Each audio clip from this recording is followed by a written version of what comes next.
Ang pelikula ay naganap sa makasaysayang panahon ng kasaysayan ng China. Sa kasalukuyan, nakilala natin ang hari ng kahariang Pei, si Pei Liang, na nilapitan ni Luyan, ang master ng kaharian.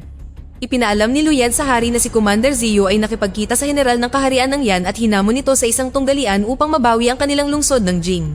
Ikinagalit ito ni Pei Yang dahil ang tanging gusto niya ay kapayapaan, kaya tumanggi siyang sumugal sa isa pang digmaan sa pagitan ng dalawang kaharian. Kalaunan, nakilala natin ang kapatid ni Pei, si Prinsesa Qingping, na gumugugol ng oras kasama ang asawa ni Zhou na si Xiaoai at pinag-uusapan ng kapalaran ng kaharian. Hinulaan ni Xiaoai na uulan pagkatapos ng 7 araw sa pagsisimula ng labanan at mananalo sila sa digmaan laban sa kaharian ng Yan. Di nagtagal, bumalik sa palasyo si Commander Zhou at agad siyang ipinatawag ng hari upang kumprontahin ang kanyang walang ingat na pag-uugali at ang paghamon sa karibal na commander ng walang pahintulot. Ipinaliwanag ni Zhou na ang tanging gusto niya ay mabawi ang kanyang tinubuang bayan at ipinahayag na handa siyang tanggapin ang anumang parusa sa korte. Handa pa nga siyang mapugutan ng ulo, ngunit tumanggi si Pei dahil alam niyang si Zhou ang kanyang pinakamatapat na commander at malaki ang naitulong sa kanya noon. Matapos umalis ang lahat, nakipag-usap ng pribado si Pei kay Master Luyan at isiniwalat na balak niyang ipakasal ang kanyang kapatid sa anak ni Commander Yang Kang na nagngangalang Yang Ping. Naniniwala siyang ito lamang ang paraan upang maiwasan ang digmaan at mapanatili ang kapayapaan sa pagitan ng dalawang kaharian. Nang tanungin ni Luyan kung ano ang maaaring isipin ng prinsesa tungkol sa ganitong kasunduan, ipinagkibit balikat ni Pei ang pag-aalala at sinabing hindi mahalaga ang opinyon ng prinsesa. Pagkatapos ay inutusan niya si Master Luyan na makipagkita kay Commander Yang at ihatid ang panukala. Sa ibang lugar, nakita natin si Xiaoai na pumasok sa nakatagong silid sa palasyo na patungo sa lihim na kuweba.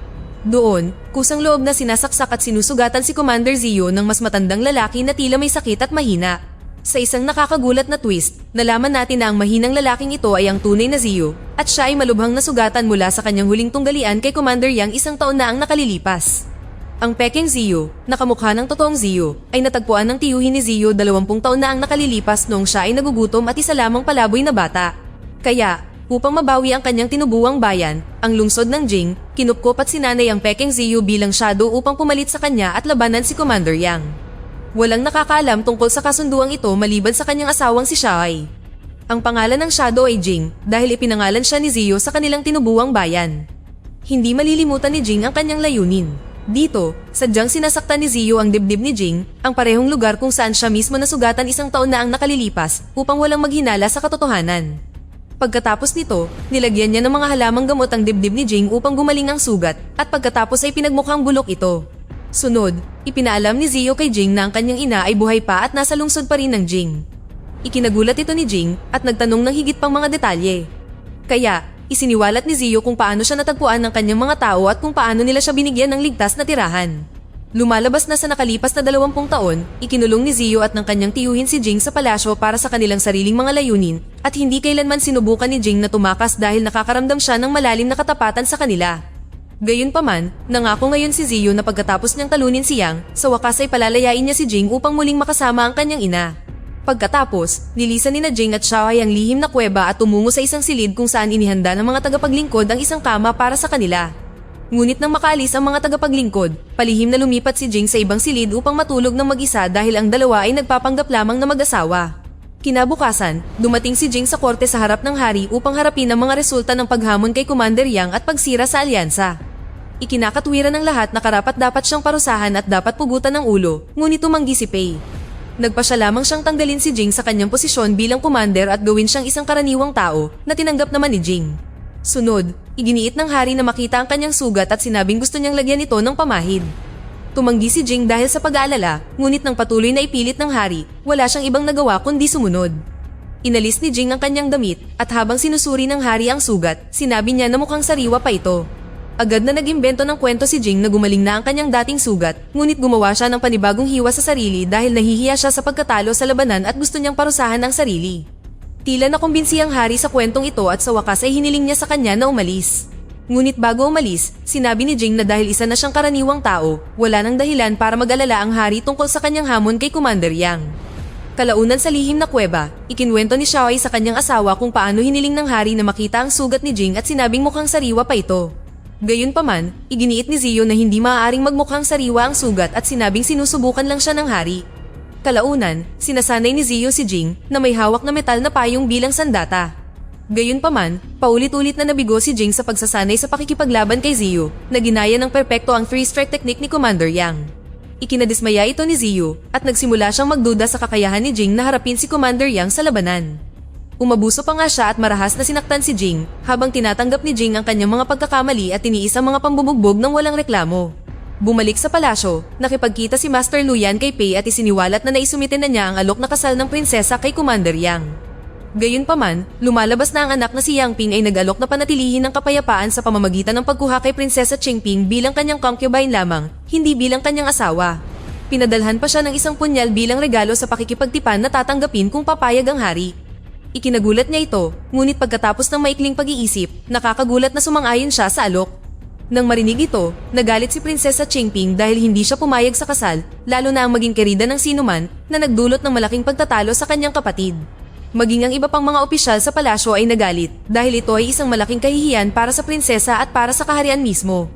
Sa gitna ng pagtatalo, isa sa mga general na nagngangalang Tian ang nagmungkahi na magtipon sila ng mga sundalo at agad na salakayin ng kaharian dahil sa pagpapanukala ng gayong insulto. Gayunpaman, nang pigilan siya ni Pei, tinawag siya ni Tian na isang duwag na hari at sinabing ilulubog lamang niya ang kaharian. Ikinagalit ito ni Pei na nagtanggal kay Tian sa kanyang posisyon, ngunit hindi ito pinansin ni Tian at nagpatuloy sa pag-insulto habang hinuhubad ang kanyang uniforme. Dahil sa galit, sinubukan ni Pei na barilin si Tian ng pana, ngunit namagitan si Qingping upang ipagtanggol siya. Upang maiwasan ang pagdanak ng dugo, sa wakas ay pumayag si Qingping na maging concubine at tinanggap ang punyal bilang regalo. Ang eksena ay nagpapatuloy sa Jing City, kung saan sa wakas ay makikita natin si Commander Yang Kang na nagtuturo ng mga pamamaraan sa pakikipaglaban sa kanyang anak na si Yang Ping.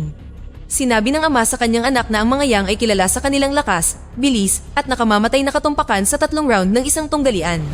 Pagkatapos ay pinag-usapan nila si Ziyu, na siyang si Jing, at binanggit ni Commander Yang kung paano mukhang malusog ang lalaki kahit na malubhang nasugatan sa kanilang huling labanan. Pagkatapos ay tinanong niya ang kanyang anak tungkol sa kanyang alok na tanggapin ng prinsesa bilang isang concubine. Inihayag ni Yang Ping na ginawa lamang niya ito upang pilitin si Pei na sumuko habang sinusubukan ng hari na sakupin ng Jing City gamit ang alyansa sa kasal. Gayunpaman, nang malaman niya na pumayag si Pei sa panukala, halatang nagulat siya, ngunit hindi sila masyadong nag-aalala dahil mayroon silang isang espiya sa palasyo na magpapanatili sa kanila na updated sa bawat galaw ng hari. Bumalik sa lihim na kuweba, sinasanay ni Ziyu si Jing na makikitang nahihirapang gumawa ng malaking pagunlad. Nang makita ito, tumulong si Xiaoai matapos maobserbahan ang kanilang pagsasanay ng matagal at maunawaan kung paano kontrahin ang espada ni Commander Yang. Pinayuhan niya si Jing na gamitin ang mga pambabaing pamamaraan at yakapin ng payong bilang simbolo ng yin upang talunin si Yang Kang. Ipinaliwanag niya na sa pilosopiya ng yin at yang, ang kanilang payong, isang nababaluktot na sandata, ay kumakatawan sa tubig, na siyang yin at gumagana ng mahusay sa ulan.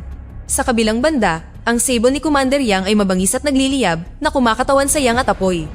Gayunpaman, sinasalungat ng tubig ang apoy at sinasalungat ng yin ang yang. Kaya, sa pamamagitan ng paggamit ng mga pambabaing dalaw gamit ang payong, may malaking pagkakataon si Jing na malampasan si Commander Yang. Sunod, ipinakita ni Xiaoai ang pamamaraan sa pamamagitan ng pakikipaglaban sa kanyang asawa at madaling tinalo ito. Labis nitong napahanga si Ziyu kaya hiniling niya rito na ituro rin ito kay Jing. Pagkatapos ay hiniling ni Xiaoai kay Jing na hawakan siya, na ginawa naman niya, at magkasama silang nakipaglaban kay Ziyu na nagawang iwasan ng kanyang mga atake. Nagtagumpay pa nga sila sa pagdisarma sa kanya at tuwang-tuwa si Ziyu sa kanilang pagunlad. Dahil sa kumpiyansa sa kanilang tagumpay, sigurado na sila ngayon na matatalo nila si Commander Yang sa nalalapit na labanan at mababawi ang lungsod ng Jing. Kalaunan, si Ziyu, na nakarinig tungkol sa pagpapatalsik kay Tian, ay hiniling kay Jing na dalhin siya sa kuweba para sa isang pag-uusap. Sumunod si Jing at lumapit kay Tian, kung saan ipinaliwanag niya ang lahat tungkol sa kung paano siya namuhay bilang anino ni Ziyu mula ng malubhang nasugatan ng commander. Pagkatapos ay dinala ni Jing si Tian sa lihim na kuweba, kung saan nagulat si Tian nang makita ang tunay na commander at yumuko bilang paggalang. Nag-usap ng pribado ang dalawang lalaki at ipinaliwanag ni Ziyu na pagkatapos mapatay ang kanyang ama sa korte, nakahanap ang kanyang tiyuhin ng anino para sa kanya upang mapanatili siyang ligtas mula sa mapanganib na mundo ng politika. Pagkatapos ay humingi siya ng tulong kay Tian sa pangunguna sa isang pag-atake laban sa mga hukbo ni Commander Yang at isiniwalat ang kanyang estratehiya.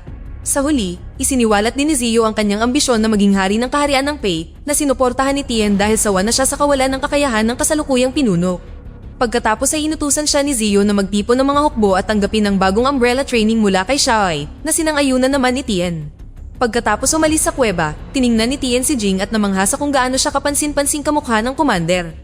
Pagkatapos nito, palihim na sinimulan ni Tian na tipunin ang mga bilanggo bilang kanyang mga hukbo at sinimulan silang sanayin para sa nalalapit na labanan sa tulong ni Xiaoai. Ang eksena ay nagpatuloy sa gabi bago ang tunggalian kung saan sina Ziyu, Jing at Xiaoai ay nagiinuman. Natuwa si Jing na malaman na sa wakas ay makakasama na niya muli ang kanyang ina. Kalaunan, pumunta sina Jing at Xiaoai sa kanilang tirahan kung saan tila labis na malungkot si Xiaoai na aalis si Jing kinabukasan. Tinanong niya ito kung bakit siya nanatili sa loob ng maraming taon at hindi kailanman sinubukang tumakas sa kabila ng pang-aabuso ni Ziyu. Sa sandaling ito, nakakagulat na isiniwalat ni Jing na nanatili siya dahil kay Xiaoai at hindi direktang inamin ang kanyang nararamdaman para sa kanya na nag-iwan sa kanya na tulala. Sinabi rin niya na walang may pakialam kung mabuhay man siya o mamatay bukas na sinagot ni Xiaoai na wala siyang pakialam. Sunod, natulog si Jing sa isang hiwalay na silid gaya ng dati, ngunit hindi nagtagal, dumating si Xiaoai, hinahanap siya. Natagpuan niya itong namamaluktot sa sahig at kumilos upang i-comfort siya at bigla silang nagsimulang maghalikan. Isang bagay ang humantong sa isa pa at ang dalawa ay nag-ibigan ng gabing iyon. Lingid sa kanilang kaalaman, ang lahat ng ito ay pinapanood ni Ziyu na galit na nakasilip sa isang butas sa pader. Kinabukasan, si Jing, na nagpapanggap na si Commander Ziyu, ay dumating sa Jing City at hinamon si Yang Kang sa isang tunggalian gaya ng ipinangako. Pagkatapos ay pamwesto si Jing sa isang lumulutang na plataporma na nakaayos ayon sa disenyo ng Yin at Yang. Naguguluhan si Yang Kang dahil si Jing ay hindi na opisyal na isang commander at ang labanan ay walang kahulugan, gayunpaman, pumayag pa rin siya sa tunggalian dahil tiwala siya sa kanyang sariling kakayahan. Sa ibang lugar, si Tian at ang kanyang mga hukbo ay pumasok sa mga bangin sa ilalim ng ilog patungo sa Jing City. Hindi inaasahan, sumama si Qingping sa mga hukbo at determinadong ipaglaban ang kanyang mga tao at lungsod. Nag-aalala si Tian tungkol sa prinsesa at sinubukan siyang pigilan, ngunit tumanggi si Qingping na makinig. Samantala, sina Yang Kang at Jing ay nakipagtunggalian na nakatakdang maganap sa 3 round. Noong una, nagawa ni Jing na makuha ang kalamangan, ngunit ang sumunod na 2 round ay napanalunan ni Yang Kang na isang bihasang mandirigma. Inamin niya na wala pang sino man ang nakatagal ng ganito katagal laban sa kanya at napahanga siya. Gayunpaman, hiniling niya kay Jing na itigil ang laban at tawagin itong tabla, ngunit tinanggihan ni Jing ang kanyang alok at iginiit na ipagpatuloy ang laban hanggang kamatayan. Kasabay nito, matagumpay na nakapasok si Tian at ang kanyang mga hukbo sa Jing City at sa simula ay tahimik na umatake sa pamamagitan ng pagpatay sa mga sundalong nagbabantay sa lungsod. Gayunpaman, di nagtagal ay dumating ang mga hukbo ni Yang na may malaking bilang at sila ay pinamunuan ni Yang Ping. Pagkatapos ay binuksan ng mga hukbo ni Tian ang kanilang mga metal na payong na armas at naglunsad ng isang mabangis na kontra-atake at tinamaan ng maraming kaaway. Sa isang punto, nakaharap ni Qingping si Yang Ping at sinubukang patayin ito, ngunit ito ay isang bihasang mandirigma at malubhang nasugatan si Qingping. Natumba siya sa bingit ng kamatayan, habang si Yang Ping, na hindi siya nakilala, ay nagsabi na ang isang babaeng tulad niya ay dapat nasa bahay sa halip na makipaglaban. Bilang tugon, isiniwalat ni Qingping kung paano niya ito nasaktan sa pamamagitan ng pag-aalok na maging kanyang kerida at natigilan si Yang Ping nang mapagtanto na siya talaga ang prinsesa. Nagmadali siya upang tingnan ito, ngunit sinabi nito sa kanya na may isasauli siya sa kanya. Hindi maintindihan ni Yang Ping at biglang sinaksak siya ni Qingping sa leeg gamit ang parehong punyal na ipinadala niya sa kanya. Nasugatan din siya ngayon ng malubha at pareho silang bumagsak at namatay sa loob ng ilang segundo. Dahil dito, nagtagumpay ang mga hukbo ni Tian at inalis ang mga bandila ni Yang mula sa lungsod. Nang makitang bumagsak ang kanilang mga bandila, napagtanto ni Yang Kang ang nangyari at brutal na sinimulang salakayin si Jing. Gayunpaman, agad na nakabawi si Jing at pinatay si Yang gamit ang isang basag na talim ng payong. Pagkatapos nito, nagmadali si Jing sa lungsod upang makita ang kanyang ina, ngunit pagdating niya sa bahay nito, nagulat siya nang makitang patay na ito matapos saksakin. Nagsimulang umiyak ang nanlulumong lalaki nang siya ay tambangan ng isang grupo ng mga kalalakihan na inakala niyang ipinadala ni Commander Ziyu. Mabilis na natalo si Jing, ngunit sa huling sandali, nailigtas siya ng isang taong nagsasabing ipinadala ng hari at hinimok siyang bumalik sa palasyo. Sa ibang lugar, dumating si Pei sa lugar ng labanan at hinanap ang kanyang kapatid na babae. Gumuho ang kanyang mundo nang matagpuan niya itong patay at hindi mapigilang umiyak.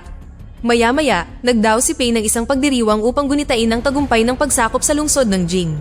Sa gitna ng kanyang kalungkutan sa pagkamatay ng kanyang kapatid, naghanda siya ng isang espesyal na pagsalubong para sa pagbabalik ng isang dakilang bayani, si Commander Ziyu o Jing, na ang tunay na pagkakakilanlan ay nananatiling hindi alam ng lahat. Pagkatapos, sa hindi inaasahan, pinaalis niya ang lahat ng dumalo maliban kina Master Luyan, Commander Ziyu, at ang kanyang asawang si Xiaoai. Pagkatapos nito, biglang hinarap ni Pei si Master Luyan dahil sa pagiging isang espiya at palihim na pakikipagtulungan kay Commander Yang. Hindi nakaimik si Master Luyan, kaya hindi na nag-aksaya ng oras si Pei at brutal na pinugutan siya. Parehong kinilabutan sina Jing at Xiaoai sa nakita, at sa sandaling iyon, sa wakas ay inihayag ng hari na matagal na niyang alam na hindi ang lalaking ito ang tunay na Commander Ziyu. Sa lahat ng oras na ito, sinasadya niyang magpanggap na walang alam at naghintay ng tamang sandali upang mabawi nila ang lungsod para sa kanya. Sa ibang lugar, isang grupo ng mga nakamaskarang asasin ang dumating sa lihim na kuweba ni Ziyu upang patayin siya sa utos ng hari. Ngunit sa kabila ng pagiging mahina, mahusay na nilabanan sila ni Ziyu. Samantala, nagpasalamat si Pei kay Jing sa pagbawi ng kanilang lungsod at isiniwalat na plano niyang gawin siyang commander at patayin ang tunay na Ziyu. Sinabi rin niya na ngayon ay maaari nang maging opisyal na mag-asawa sina Jing at Xiaoai sa halip na magpanggap. Sa sandaling iyon, dumating ang isang nakamaskarang asasin na may dalang kahon na di umano'y naglalaman ng ulo ni Ziyu na naging dahilan upang mataranta si Xiaoai. Samantala, binuksan ng isang nasa sabik na Pei ang kahon ngunit nalaman niyang wala itong laman.